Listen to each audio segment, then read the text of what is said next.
At this time, all participants are in listen-only mode. After the speaker's presentation, there will be a question and answer session. To ask the question during the session, you will need to press star 11 on your telephone. You will then hear an automated message advising your hand is raised. To withdraw your question, please press star 11 again. I would now like to hand the conference over to Kate Kirby. You may begin. Thank you, and good morning, everyone. Welcome to FactSet's fourth fiscal quarter 2024 earnings call. Before we begin, the slides we reference during this presentation can be found through the webcast on the Investor Relations section of our website at factset.com. A replay of today's call will be available on our website. After our prepared remarks, we will open the call to questions from investors. The call is scheduled to last for 1 hour. To be fair to everyone, please limit yourself to one question. You may re-enter the queue for additional follow-up questions, which we will take if time permits.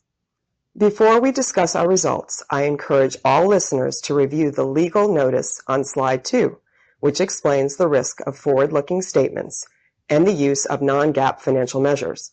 Additionally, please refer to Forms 10-K and 10-Q for a discussion of risk factors that could cause actual results to differ materially from these forward-looking statements. Our slide presentation and discussion on this call will include certain non-GAAP financial measures. For such measures, reconciliation to the most directly comparable GAAP measures are in the appendix to the presentation and in our earnings release issued earlier today. During this call, unless otherwise noted, relative performance metrics reflect changes as compared to respective 2023 period. Joining me today on the call are Phil Snow, Chief Executive Officer, Helen Shan, Chief Financial Officer, and Gordon Skoko, Chief Revenue Officer. I will now turn the discussion over to Phil. Thank you, Kate, and good morning, everyone. I'm pleased to share our fourth quarter and full year fiscal 2024 results. We ended fiscal 2024 with organic ASV plus professional services growth of $104 million, or 4.8%, which is just above the midpoint of our guidance range provided in June. Annual revenue increased to $2.2 billion, adjusted operating margin to 37.8%, and adjusted EPS to $16.45, or 12.3% growth, all above the high end of our most recent guidance. Amidst the ongoing backdrop of macro uncertainty, we continue to see evidence of the green shoots we observed last quarter. This positive trend, paired with our solid execution, resulted in sales momentum on large deals as we closed out the year. While we remain cautious, I'm encouraged by the re-acceleration of our new business and growth to end the fiscal year. Turning now to our financial results. In the fourth quarter, we added $54 million of ASV, which was in line with what we delivered in Q4 last year. This was driven by several large multi-year renewals and seven-figure competitive displacements across multiple firm types. For our organic ASV performance by region, in the Americas we had 6% growth, strength from strategic wins in wealth and momentum from long-term renewals on the sell side were offset by softness on the buy side. In the EMEA region, growth decelerated to 2%. Gains from wealth were offset by headwinds to retention on the buy side across the region as market conditions continue to constrain the budgets of our mid to large-sized asset manager clients. In particular, one-third of the deceleration in the quarter was the result of a cancellation by one large buy-side client. In the Asia-Pacific region, we delivered growth of 7%. Wins across wealth with our analytics product suite and data solutions were offset by higher erosion from banking and asset management clients. Now looking at trends by firm types. Wealth management was the largest contributor to our ASV growth in fiscal 2024. Even with the one-time loss earlier in the year of a client insourcing one of our services, in the fourth quarter, we experienced strong demand and organic ASV growth accelerated to 12% for the year, led by multiple large enterprise deals and a long-term renewal. These large wins in the fourth quarter build on our competitive displacement of an incumbent at a marquee wirehouse client in the first quarter. In the fourth quarter, we secured a win against the same competitor in the Canadian market, where we now hold significant share with 3 of the region's top 5 wealth managers.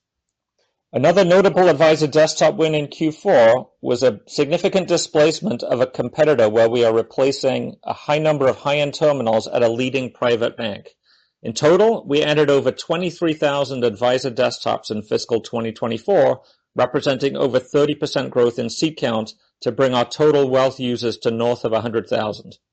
Our Wealth Workstation has proven to be a differentiator with clients seeking firm-wide enterprise deployments that improve productivity of their advisors, and we believe that FactSet is well positioned to continue our momentum in competitor displacements. As we broaden our offering for wealth managers, we are seeing early success in adjacent workflows. In the fourth quarter, we captured our first enterprise deal in the wealth middle office for performance and managed services. We also achieved a significant milestone in the first sale of our conversational API. This large deal powers a leading private wealth client through programmatic access to FactSet Mercury, our Gen AI-powered knowledge agent. In Dealmakers, organic ASV growth was 4%. While headwinds impacted this segment earlier in the year, we observed a re-acceleration in Q4. This growth was driven by gains from a seven-figure competitive win in banking to displace our main competitor in the space, and several multi-year contract renewals and a modest uptick in seasonal hiring. Conversations with our clients indicate a cautious optimism for more normalized hiring in banking in the months to come. On the institutional buy side, we faced a backdrop of tighter budgets and vendor consolidation that led to an organic ASV growth rate of 3%.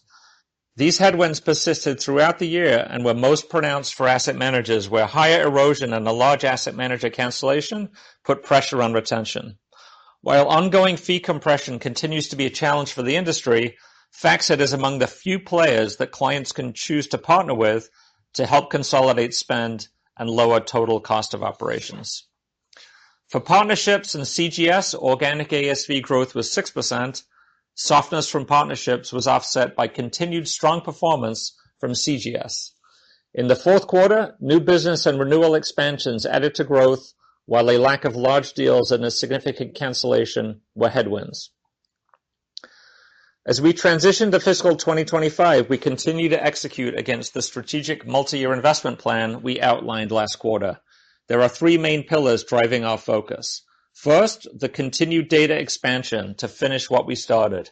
Over the past several years, we have executed the largest content expansion in FactSet's history, including deep sector, private markets, and real-time. These initiatives have added to the growing universe of proprietary connected data on our platform, which increasingly differentiates FactSet from our competition. Additionally, these data investments are not only helping us win on renewals, but also driving our success in many of our competitor displacements. The focus of our targeted investments in the upcoming year will be on bringing these offerings to maturity. Secondly, embed FactSet deeper into client workflows. Across each of the firm types we serve, there is continued runway for us to streamline and simplify our clients' workflows. For the institutional buy side, we are prioritizing investment in the front office where there is substantial opportunity to leverage our strongholds in portfolio performance, analytics, and risk to deliver differentiated value. With over 5.5 million institutional portfolios representing nearly $30 trillion of AUM flowing through our middle office systems each night, FactSet is in a privileged position to connect this holdings data with the portfolio workflows of front office users. In wealth management, we aim to capture further market share by building on FactSet's growing presence on advisor desktops to expand into adjacent workflows, such as prospecting and digital reporting.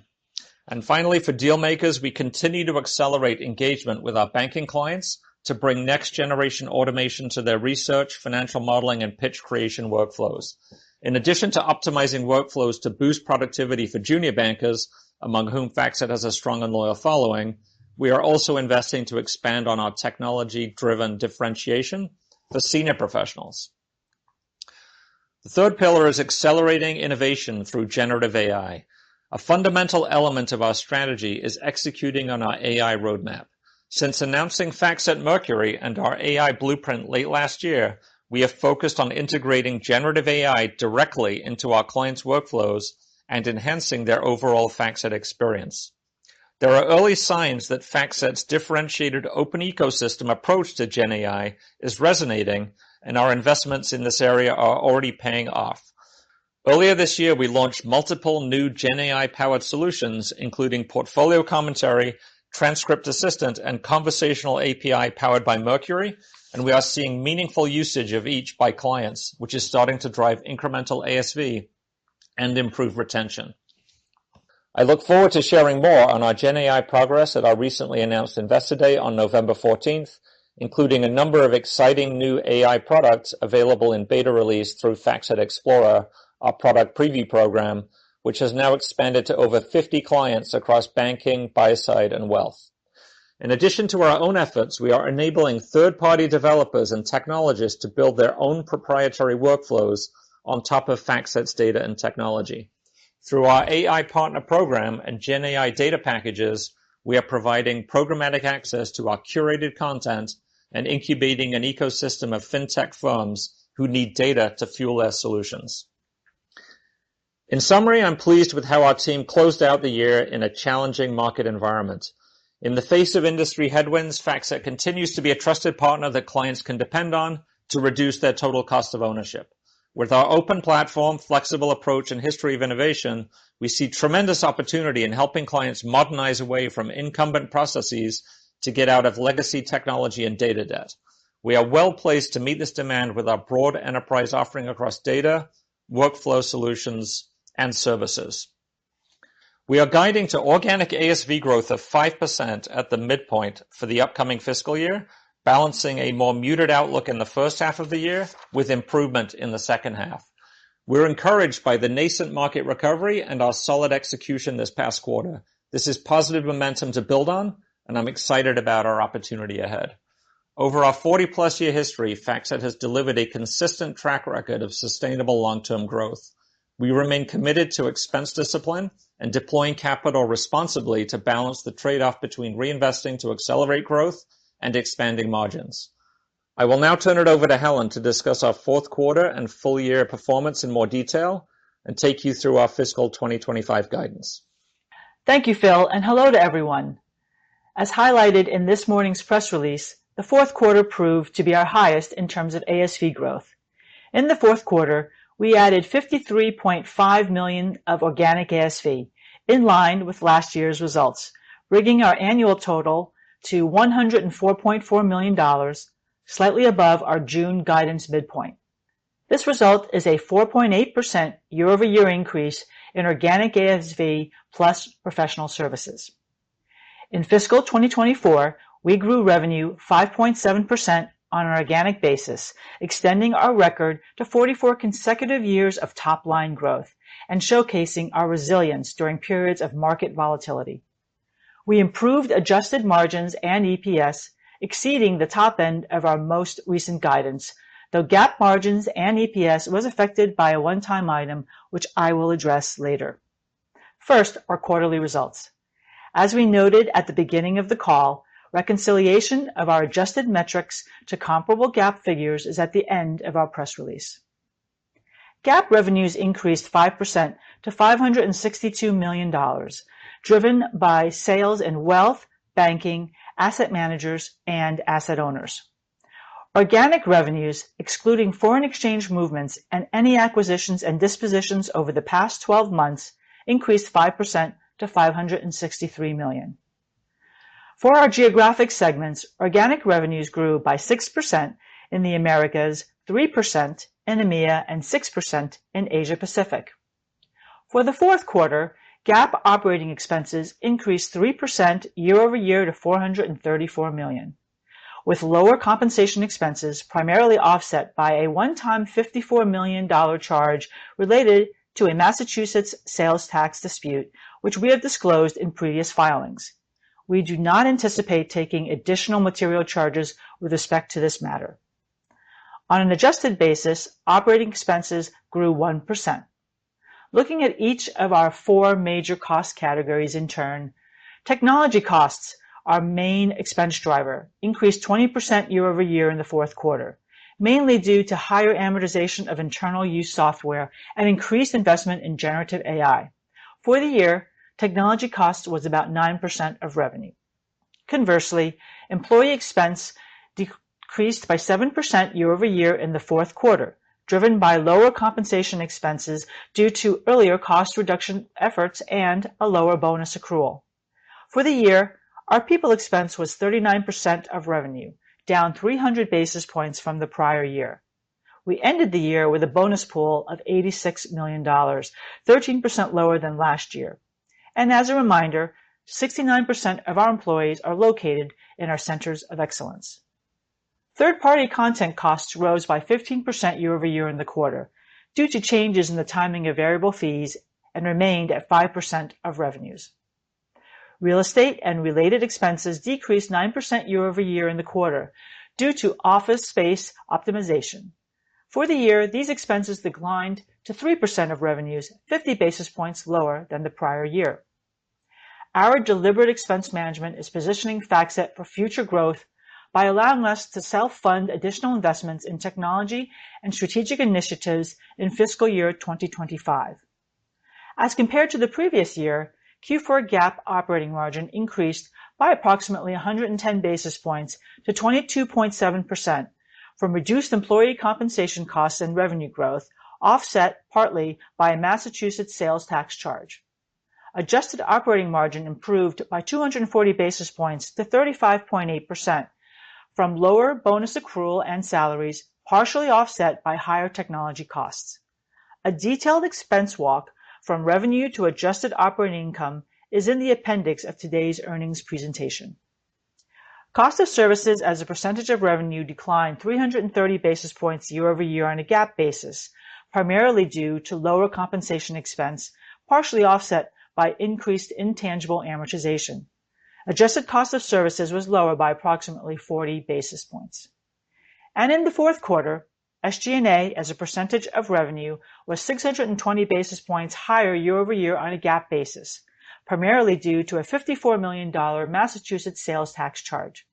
Adjusted SG&A was approximately 200 basis points lower, primarily due to lower compensation expense. Turning to taxes, our effective tax rate for the fourth quarter was 23.6%, down from approximately 39% in the fourth quarter of fiscal 2023. This decrease was primarily due to the inclusion of a prior year tax adjustment. Our GAAP EPS increased 38.1% to $2.32 this quarter versus $1.68 in the prior year period.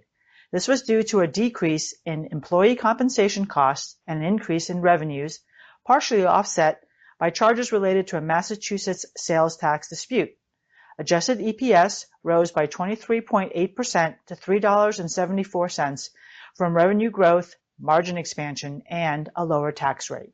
Free cash flow, which we define as cash generated from operations less capital spending, was $137 million for the quarter, a decrease of 12% over the same period last year. The drivers are lower net cash from operating activities and increased capital expenditures. Fiscal 2024 free cash flow was $615 million, an increase of 5% over the prior year. Demand for our solutions remains steady, with a fourth quarter ASV retention rate of over 95% and a client retention at 90%. Through the fiscal year, we expanded our client base to over 8,200, adding 296 new logos. Concurrently, our user count increased 14%, adding over 26,000 to our total, driven primarily by wealth and dealmakers. On capital return for the quarter, we repurchased 153,650 shares for approximately $63 million at an average share price of $412.09. For fiscal 2024, we bought back a total of 537,800 shares for approximately $235 million at an average price of $437.40. On September 17, 2024, the Board of Directors of FactSet approved a new share repurchase authorization for up to $300 million. We paid a quarterly dividend of $1.04 per share today to holders of record as of August 30, 2024. As a reminder, we increased our dividend by 6% in the third quarter, marking the 25th consecutive year of dividend increases. We remain committed to returning long-term value to our shareholders. Over the last 12 months, we have returned $386 million to our shareholders. In the fourth quarter, we paid down $62.5 million of our term loan, reducing our gross leverage to 1.6 times. This is consistent with our plan to repay the term loan in full by the second quarter of fiscal 2025. And finally, turning to our guidance for fiscal 2025. As Phil mentioned earlier, we anticipate growth accelerating as the year progresses, the next 6 months aligning with current conditions and the balance of the fiscal year improving from more favorable financial markets, execution on several long-standing large opportunities, and new demand for our GenAI products and enterprise solutions. Our views are supported by a first-half sales pipeline that is comparable to last year. We foresee sustained momentum in wealth, subdued activity in banking, and modest improvement on the buy side. While we anticipate continued pressure on client budgets, we believe the overall pace of erosion will begin to moderate. Given these expectations, we are guiding to incremental organic ASV growth of $90 to $140 million, reflecting a 5% growth rate at the midpoint of our range. We expect adjusted operating margin of 36 to 37%. This range includes higher technology and content costs, the reset of the bonus pool, and targeted investments in banking and buy-side workflows, offset by lower controllable costs such as professional services. We are committed to maintaining expense discipline while also investing strategically to increase revenue and ensure earnings growth. Finally, adjusted EPS is expected to be in the range of $16.80 to $17.40. With respect to additional modeling assumptions for fiscal 2025, we expect interest expense to be between $44 to $48 million, and we expect capital expenditures to be in the range of $95 to $105 million.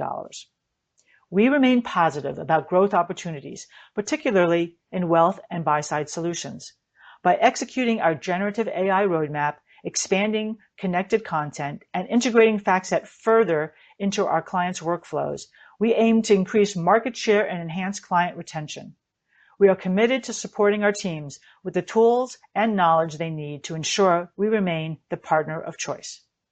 We are now ready for your questions. Operator? Thank you. Ladies and gentlemen, as a reminder to ask the question, please press star 11 on your telephone and wait for your name to be announced. To withdraw your question, please press star 11 again. We ask that you limit yourself to one question only. Please stand by while we compile the Q&A roster.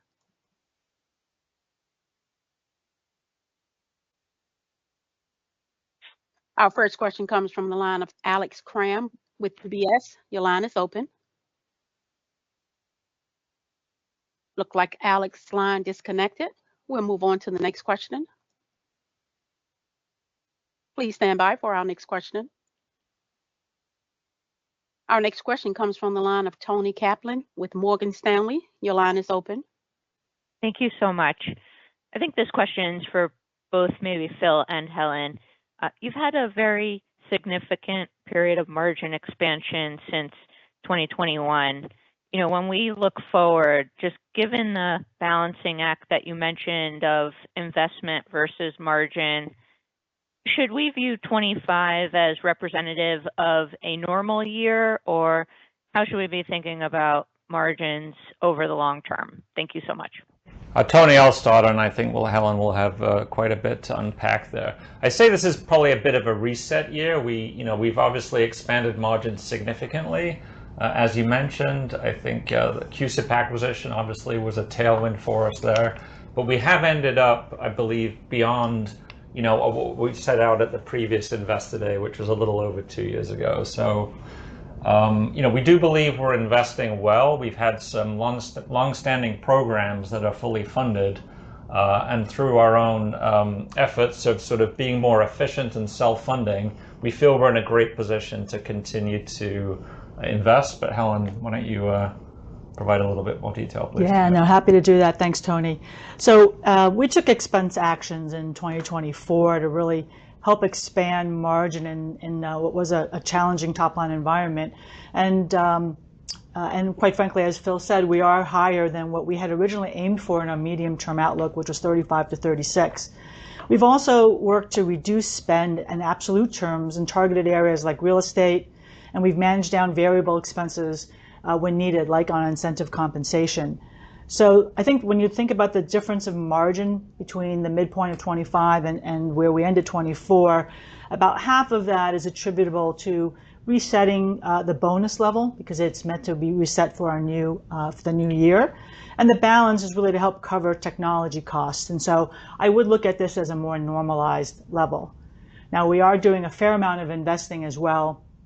And all of that, as I mentioned in the script, is very much self-funded. So that's already in the rate that we're giving in our guidance.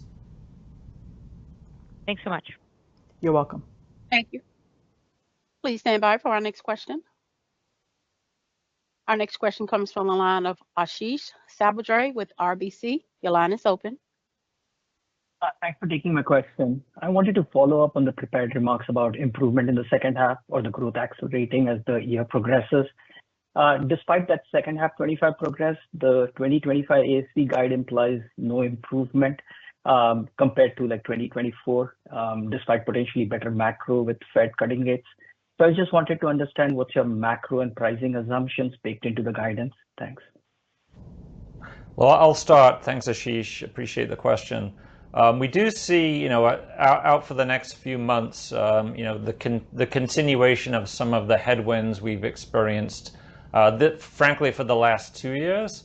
But we are beginning to see some green shoots. So I think we saw a modest uptick in banking hiring in Q4. And obviously, we had a lot of really great, significant wins in Q4, which the team did a great job of closing. And it was very encouraging that our largest clients were really working very quickly with us through that period, which I think is a great indicator of how much they want to work with us moving forward. And as you know, FactSet traditionally has been a tale of two halves. We typically have a much larger second half than first half. So I think we think that's sort of the best balance. We do think that once we get through the end of the calendar year, clients will have had a chance to reset their budgets. And I would think, most of the uncertainty that's been out there in the market will be behind us. So that's quite a bit of our thinking. And I don't know, Goran or Helen, if you wanted to add on to that. The only thing I would add to what Phil said is that, I think we have a good product pipeline, and I think we had recent product launches that will contribute to acceleration in the second half. We had some sales of those products in the fourth quarter, which further, proved that point. But, really are hoping to build a pipeline in the first half and, realize, sales in the second half. So we do expect a better second half in 2025 as we usually have. Thank you. Please stand by for our next question. Our next question comes from the line of Alex Kramm with UBS. Your line is open. All right. Seems like I pressed the right button this time. Hello. I guess just very quickly on the buy side, maybe you can flush out your comments a little bit more. One, you mentioned a large asset management cancel this quarter. Can you maybe give a little bit more background? It seems like in asset management, you usually have a very sticky offering and not a lot of competitive threats. So just wondering what's going on there. And then overall, the asset management environment looks like headcount reductions or hiring is stabilizing. So are you seeing some of that already, or is it still too early to kind of get more positive on that end market? Thank you. Thanks, Alex. So yeah, let me address the first part, which was that cancel. Yeah, every now and then, obviously, we're going to face a large cancel. And I think this one was probably just due to a firm needing to consolidate and being under cost pressure. But maybe what I'll do is just give you a little bit more data than we have in the past on our top 10 versus bottom 10 wins for the year. So if I look at our top 10 largest ASV wins for the entire fiscal year, 9 of those were against competitors, and 7 of them were against our top 4 competitors, which I think are well understood. And 4 of those displacements had over 700 seats added for FactSet. In the bottom 10 deals, 6 were lost to competitors, but only 3 of them were to our major competitors. And 4 of the top bottom, the bottom 10 deals were the result of M&A or firm closure. So I think, there is consolidation and cost pressure in the industries. On the buy side in particular, when they look to really stitch together the front, middle, and back office, we're going to win some, lose some on that. And this was a case where we lost. But in our top 10 deals, there was one which was the opposite, where we won against the same competitor. The second part of your question, anecdotally, I would say it is becoming more constructive on the buy side. When I meet with the C-suite on the buy side, it feels like, there's an appetite to continue to do the transformation. But the cost pressures are there, honestly, and it's really up to us to execute against that. Yeah, and I might add a little bit to that, Alex, as we think about the buy side. One of the areas that we're seeing continued demand is on the managed services, which is really not, it's more of an enterprise, not a seat-based type of solution we provide. So it had some strength in 23, and we continue to see that grow again in 24. So we would probably look to that as one of the drivers of buy side going forward. Excellent. Thanks, guys. Thank you. Please stand by for our next question. Our next question comes from the line of Manav Patnaik with Barclays. Your line is open. Thank you. Good morning. I just wanted to follow up on the strong performance in CGS that you called out in your prepared remarks, Phil. I guess, how fast has QSIP been growing? I imagine, with all the headlines and CDs, it's a pretty big number. So just curious if you could give us the update on how fast it grew this year, I guess what percent of the business it is and what you've assumed for 25. Yeah, thanks, Manav. So yeah, we don't break that out, but it is a significant portion of the partners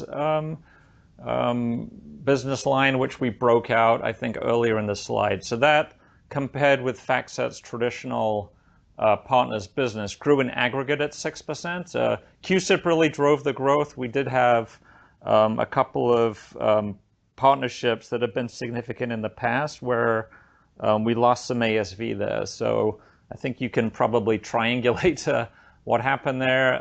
The QSIP team did a great job this year executing, and I'm really encouraged by the pace of new development there in terms of their thinking. So I guess, maybe we can talk a bit more about that later, but that's about all we can talk about right now. Thank you. Please stand by for our next question. Our next question comes from the line of Faiza Alwy with Deutsche Bank. Your line is open. Yes, hi, good morning. Thank you. So I wanted to ask about the ASV guide for 25. You're not baking in sort of any type of acceleration, which seems, prudent, but I'm curious how you would characterize that. Is it more conservatism on your end? Are you seeing sort of anything in the marketplace that's leading you to believe that things won't change? And then I know you have your investor day coming up, so maybe give us a preview of how we should think about a more normalized ASV growth for the company. Yeah, thanks, Faiza. So as I already mentioned, we're seeing a bit of a headwind here as we sort of finish out the year, but we're much more optimistic about the second half. So we provided a range. I do think, there's an opportunity to do better for sure. I'm really encouraged by, what we're seeing on the generative AI front. So that's a bit of a wild card that we're beginning to monetize that, and we have a great pipeline. So if that begins to come in or, accumulate at a faster rate, I do think that would be encouraging. Someone mentioned hiring. Historically, we have been very highly correlated to hiring on the buy side and the sell side. I think if sell side hiring goes up faster than we've anticipated, and we have been pretty conservative there on the sell side, I think that could certainly be a tailwind for us in this year. But do remember that, particularly for some of these larger deals, it's a pretty long sales cycle as we go at the enterprise level now. And I think at Investor Day, we'll be sharing more. We can't say too much now. But what I do want to stress is the team is most focused on the top line, right? So that's what we want to do. We're not happy growing at 5%. We want to grow faster, and that's going to be our main focus and what we'll talk more about at Investor Day. Thank you. Thank you. Please stand by for our next question. Our next question comes from the line of Kelsey Zhu with Autonomous. Your line is open. Hi, good morning. Thanks for taking my question.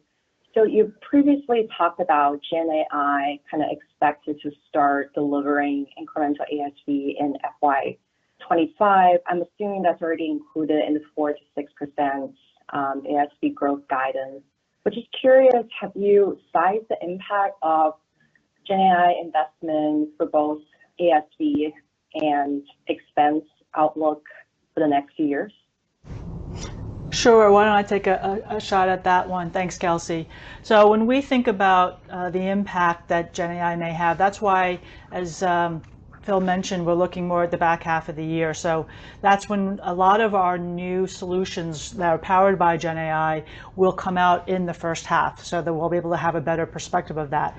It is baked in to our guidance range, and that's why we're talking about it being the first half more in current conditions and the second half boosted by what we hope will be stronger capital markets activity and demand for the new products as well as enterprise. And ideally, as we talked about some of the green shoots, a reduced erosion.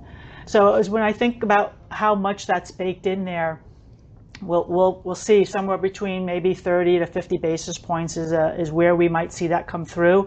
As it relates to the expense side, I think right now, when I look at the total amount of investments that we're making, I would call it about 50 plus basis points are also attributed to Gen AI, both what we've been investing in and what we're going to continue to invest in into the 2025. Thanks a lot.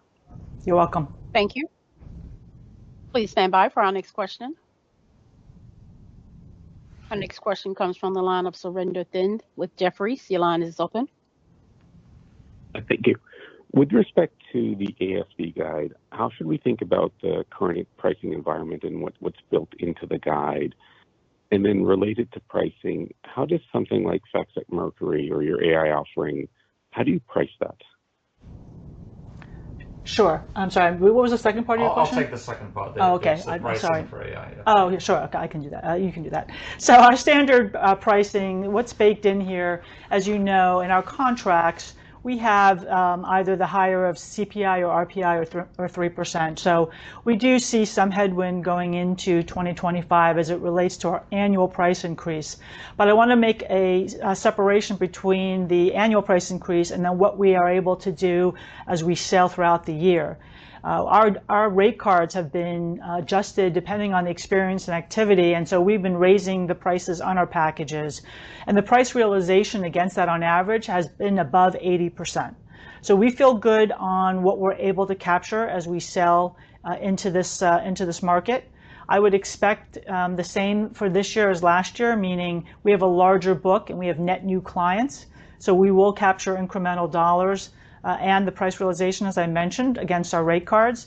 So in total, we do expect the total contribution from pricing year over year to be down modestly, but overall still a good contributor to our overall growth rate. And in terms of pricing for AI, we're arriving at a model for this. Of course, we'll iterate on it. Some stuff you'll just get baked into FactSet, out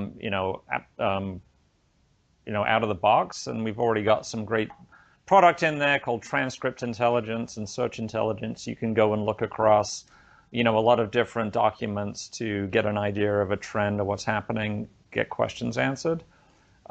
Secondly, we're going to release deep workflow solutions. So we've released portfolio commentary, and we'll be charging for that on a usage basis. So it really will be driven by how many portfolios and how many commentaries you want to create.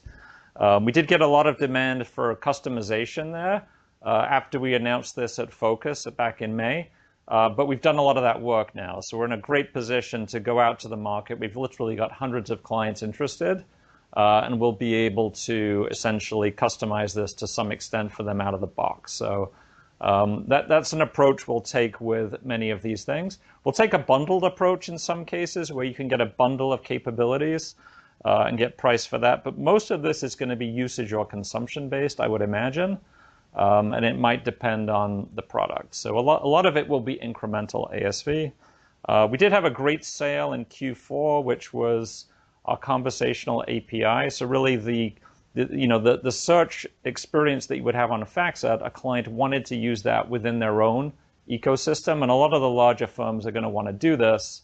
So we've taken a federated approach, which I think is a real winning approach. I'm going to pass the baton here to Goran because he had a lot to do with that sale. And do you want to add on to that and sort of your level of enthusiasm for this fiscal year? Yeah, so it's certainly a sale we believe is repeatable. We are already building a pipeline and interest across multiple clients. And, as mentioned, in terms of new product launches, expect the results, to show up in the second half of the year. But I think what is really significant is that this approach, a federated approach to, our conversational API, really helps clients to accelerate their internal development, and is really it's really of huge benefit to their overall cost structure when it comes to Gen AI development that they do in house. So quite excited about it. Equally excited about portfolio commentary and some upcoming releases that we'll be talking about at the Investor Day. Thank you. That's very helpful. Thank you. Please stand by for our next question. Our next question comes from the line of George Tong with Goldman Sachs. Your line is open. Hi, thanks. Good morning. Your fiscal 2025 revenue growth guide of just over 4% is a deceleration from about 5.5% growth in fiscal 2024, even though ASV growth in fiscal 4Q benefited from several large wins that should ramp into next year. Can you help bridge the gap and discuss what may be dampening revenue performance next year compared to fiscal 24? Hi, George. I'll take that one. So as you know, the nature of our business, it is a recurring revenue business. So when the ASV goes in is how you get to recognize it. So a stronger Q4 is certainly helpful, but then you are carrying the last 3 quarters, which were, as you know, lower. So revenue is a lag to ASV growth, and you'll see that over the period of time. If you look back at the last 10 years, that's the way that it works. So that's the delta between the two. It also matters how the ASV gets converted in year. So as we mentioned already, that the first half will be likely more where we are today, and the second half being stronger. And so then that again will reflect more of the first half in revenue, and then hopefully help us more into 2026. Got it. Thank you. You're welcome. Please stand by for our next question.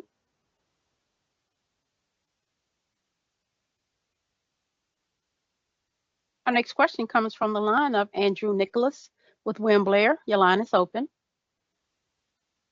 Hi, good morning. Thank you for taking my question. I wanted to ask maybe a bigger picture one on the investment dollars. It sounds like the year-over-year decline in operating margin is at least in part, or it sounds like half is tied to the reset of the bonus pool, but there's obviously incremental dollars here tied to investment. And I just wanted to ask, a little bit more about the thought process, how you think about kind of balancing that investment spend with kind of your priorities of driving top line growth.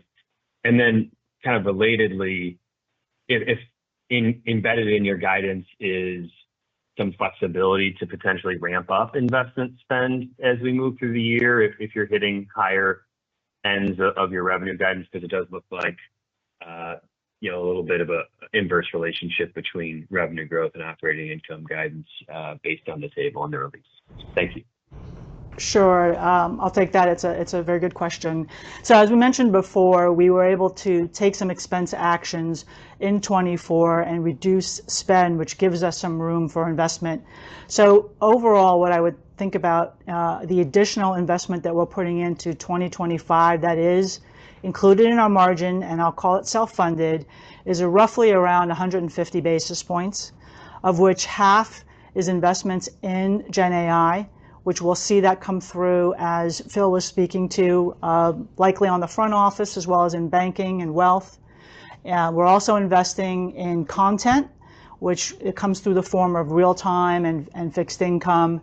And then also in our buy-side workflows. I mentioned earlier the increase in demand on managed services, as well as investments we're going to be making in trading. And then lastly, a bit into infrastructure, because to do some of the consumption tracking and billing to support the Gen AI and other types of solutions that we have that are based more on usage, that's a bit built into our total of 150 basis points of spend. So it's being funded in two ways: the productivity gains that we've taken, as well as selected reduction in discretionary spend, such as in professional services. So we believe this is the right way to balance the need to invest for top-line growth, which, as we said, is our primary focus, but also with the aim of maintaining the strong margins that we've already achieved. Thank you. Please stand by for our next question. Our next question comes from the line of Owen Lau with Oppenheimer. Your line is open. Hi, good morning. Thank you for taking my question. I do have a follow-up with the investments, Helen, you just mentioned. So as you start to monetize Gen AI, do you need to continue to invest to maintain the growth rate, or you can scale back some of your maybe early investments or current investments at some point? Thanks. Sure, and I realize I didn't answer the second half of the other question, so I'll try to combine those two. So first, I think we're really in the early stages of this, so I won't make a view of whether or not we can pull back. I do think that if we're able to realize some of the ASV earlier, and if that's stronger, that we'd be able to invest more as needed. So right now, I think what we're looking really is to continue, as long as we can get the returns higher than our cost, we will look to continue to invest, Owen. And as I said, it won't just be in Gen AI, it'll continue to also be in content, as well as into the workflows themselves. All right, thanks a lot. Thank you. Great. Please stand by for our next question. Our next question comes from the line of Jeff Silber with BMO Capital Markets. Your line is open. Thanks so much. Earlier, you referred to some of the wins you had in your top 10 customers. I think you said there were 9 that you took share from your competitors. I know this may be a generalized question, but is there anything specific that drove that share change? I know each contract might be different, but I'm wondering if there are any commonalities in those deals. Thanks. Yeah, thank you for the question. So, I mean, one trend that I would like to highlight is, we're just doing a lot more at the enterprise level with our clients now. And I think Goran has led, a lot of these key wins by selling into the C-suite and driving home some new solutions that are repeatable. So we had that amazing win in Q4 at a client where we're doing sort of middle office performance for wealth. Goran's driven a lot of our success, or himself, and with a great team for wealth over the previous years, and you can see how well we did in that space this year. And a lot of these key wins were in the wealth space. So I would say wealth is a common theme. Enterprise level is a common theme. The fact that I think our clients are sort of excited about consuming value in lots of different ways from us is a theme. And then we've just got an amazing desktop product. I mean, we continue to grow that.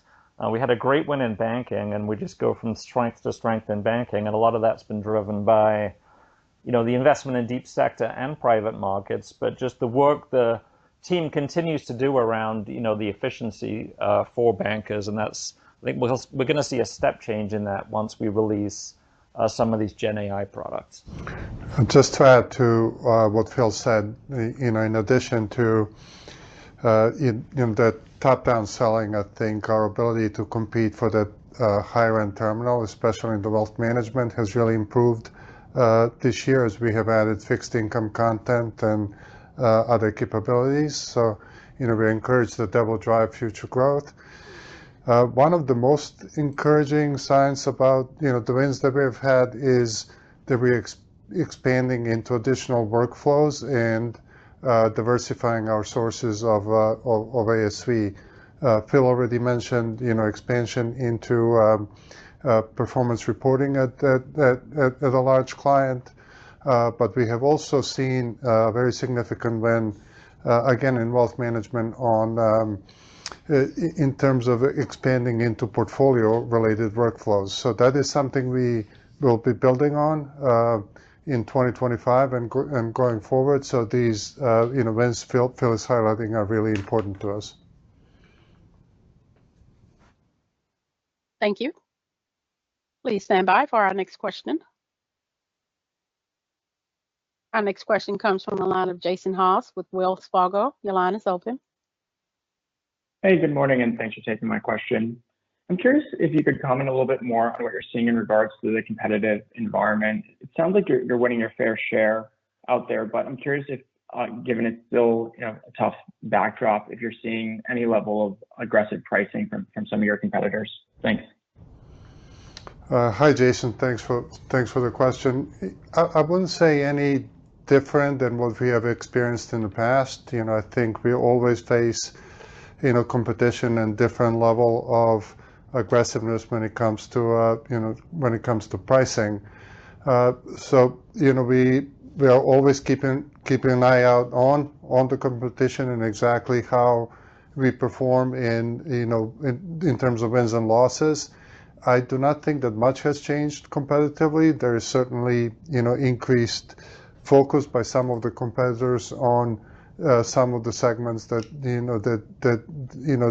we do really well in, but we do not see that anything has significantly changed.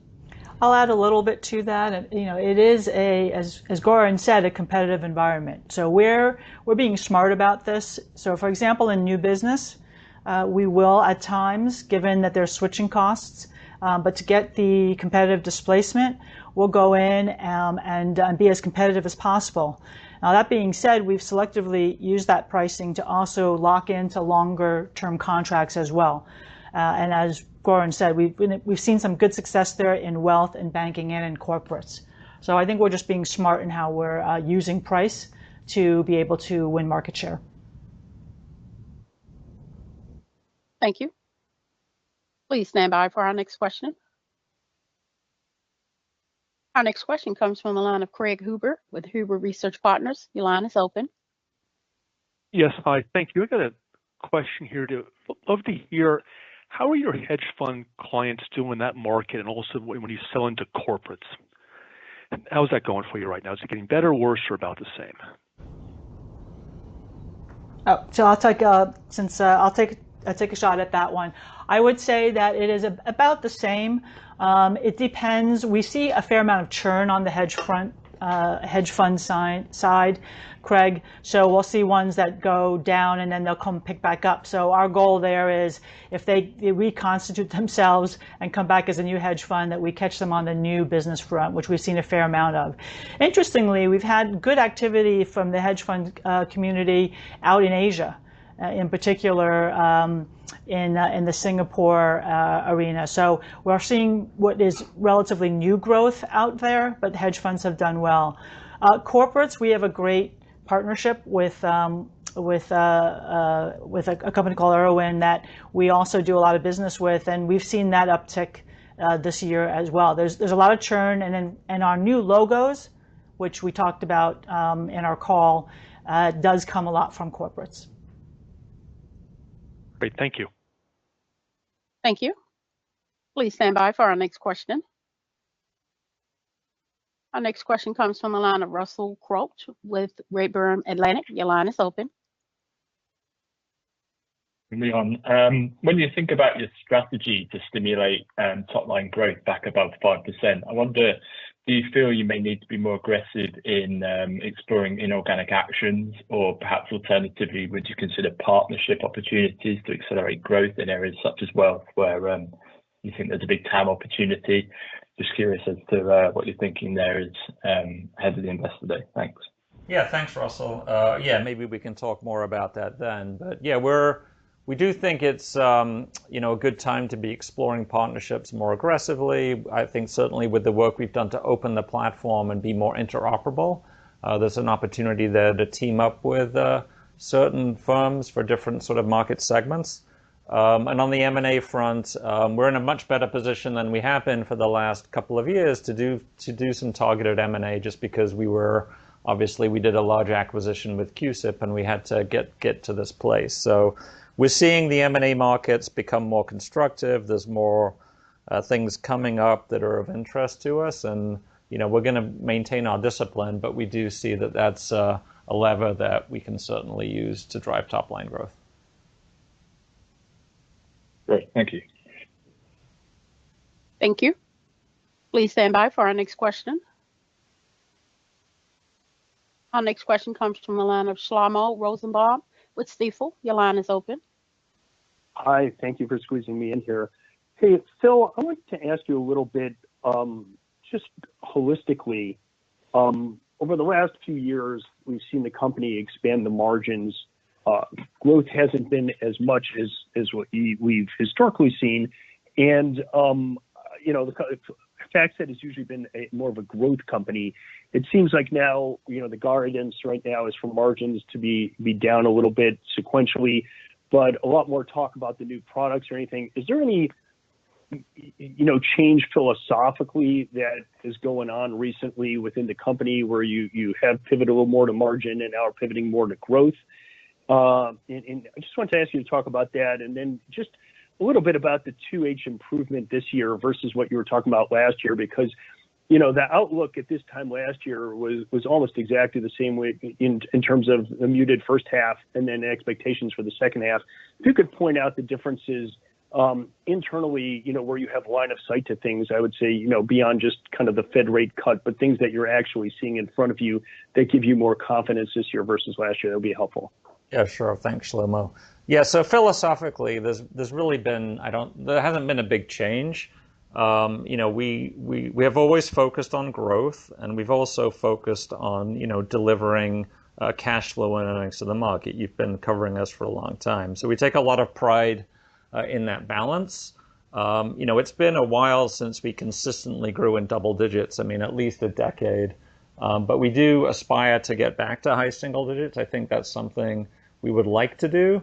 This is like in my tenure at the company, this is sort of the third sort of 2 or 3 year period where it's been a really tough market. And I think so a lot of what we've experienced in the last 2 years has just been, market pressure on us, I think, executing against that. So I think part of what you saw there in terms of our focus on margin was just really to continue to deliver good earnings growth to the market. So no huge change there. I think we were, a bit more optimistic last year that that the headwinds would dissipate more quickly. They didn't. But I do think now that, I think we feel more confident that the market's going to be more constructive, and we've done such a lot to evolve the platform. I think we're very well positioned to help clients at a much larger level than we did historically. So the name of the game now for us has got to be 7- and 8-figure deals. That's what's going to move the margin, move the top line. Sorry, I think we're in a great position to do that. On the flip side, we're very focused on efficiency as well. I do think there's a good opportunity for FactSet to be more efficient, and whether or not we choose to invest that in more product or not is the question. And generative AI certainly is going to play a part for us, as it does, when we think about building products for our clients.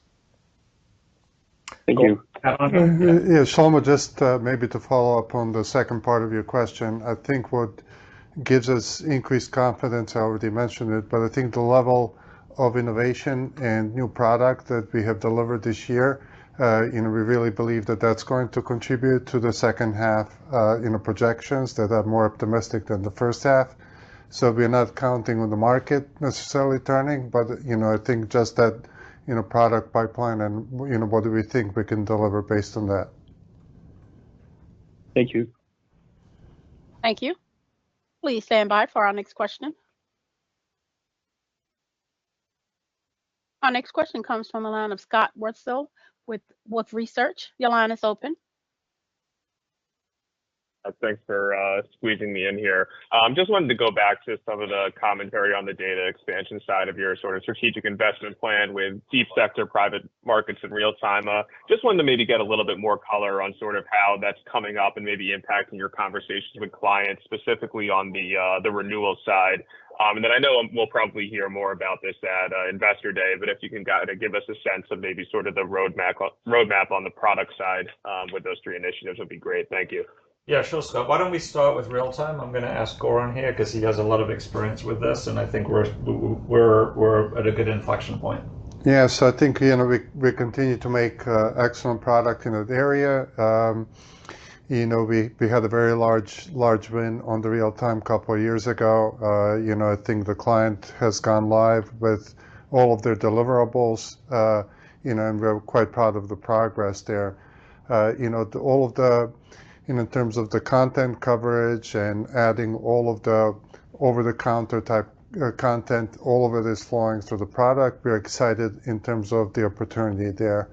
I'll add on the deep sector a little bit as well.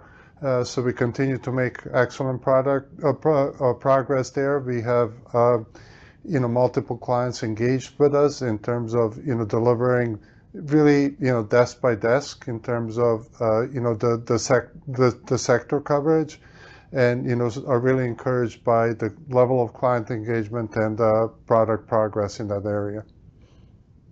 And in private markets, we continue to invest there. Obviously, that's a lot of different firms are interested in that for different reasons. I think the biggest highlight for us is we've doubled our coverage to, I believe, around 9 million companies or securities, and just increasingly better data. So that's a great underpinning for our efforts in banking, in private equity, venture capital. Asset owners are looking at that. There's just a lot of ways that we're able to monetize that investment. Great. Thanks, guys. Welcome. Thank you. Ladies and gentlemen, I am showing no further questions in the queue. Great. I would now like to turn the call back to Phil for closing remarks. Thank you. So I just first want to really thank Helen and the entire sales team for really closing out the year in such a great way. I think that's encouraging for the upcoming year. And I want to thank all of you on the call and all FactSetters for the hard work they did this year. And we look forward to seeing you all at Investor Day on November 14th. I think it's going to be well worth your time. We're going to show some really innovative products and talk about the future and what you can expect from FactSet. Thank you. Ladies and gentlemen, this concludes today's conference call. Thank you for your participation. You may now disconnect.